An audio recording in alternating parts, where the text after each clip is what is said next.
Hi friend, আমি কীর্তনিয়া কমলিনী। আজকে চলে এলাম সেই কৃষ্ণনগরের চাষাপাড়ার বিখ্যাত বুড়িমার সম্বন্ধে কিছু বলবার জন্য। আমাদের কাছে বুড়িমার তথ্য অনেকটা জানা হলেও কিন্তু জানার মধ্যে অচেনা। তো আসুন একটু ছোট করে শুনে নিই বুড়িমার উপাখ্যান। আপনারা যে বুড়িমাকে দেখছেন তিনি সারা বিশ্বের অন্যতম বুড়িমা। তার হাত ধরেই সমস্ত পুজোর প্রচলন। রাজা কৃষ্ণচন্দ্র রায় ১৭৭২ সালে মাকে স্থাপন করেছিলেন তার লেটেলদের মাধ্যমে চাষাপাড়ায়। কিন্তু এখনও রাজা কৃষ্ণচন্দ্রের বাড়িতে ছোট্ট করে মা জগদ্ধাত্রীর পুজো হয়।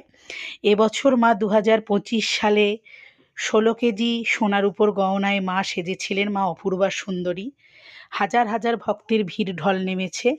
এটা মায়ের মূর্তির তৈরির সময় এক কাহিনী।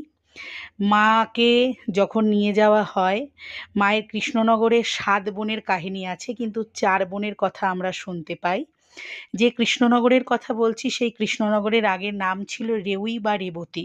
সম্ভবত জানা যায় ভগবান শ্রীকৃষ্ণের দাদা বলরামের স্ত্রীর নাম ধরেই এই কৃষ্ণনগরের নাম।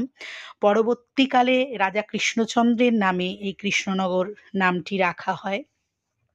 এবং আপনারা সকলে দেখতে পাচ্ছেন যে মাকে যে কাঁধে করে বাঁশের দোলায়, আমরা ওটাকে বাঁশ বলি, কিন্তু কৃষ্ণনগরের ভাষায় ওটাকে বলা হয় সাং। মা সাঙে চেপে বিদায় রজনীকালে যেখানে যেখানে মায়ের ঘটকে বিসর্জন দেওয়া হয় সেই নদীটিকে কৃষ্ণনগরের কথায় বলে খোরে নদী, কিন্তু নদীটির নাম হচ্ছে জলঙ্গি নদী। তো আরও অনেক কথা বলার আছে, একে একে জানাবো।